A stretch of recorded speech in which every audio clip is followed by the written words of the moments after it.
এবং কিভাবে বাংলাদেশে ইসলাম ছড়িয়ে পড়ল। ভারতবর্ষে ইসলাম 800 খ্রিস্টাব্দে প্রবেশ করলেও বাংলাতে ইসলাম প্রবেশ করে 1200 খ্রিস্টাব্দে।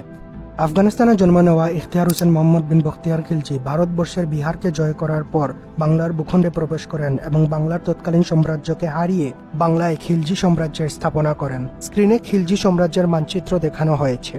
খিলজি সাম্রাজ্য ভারতের দিল্লি সুলতানদের অধীনে ছিল।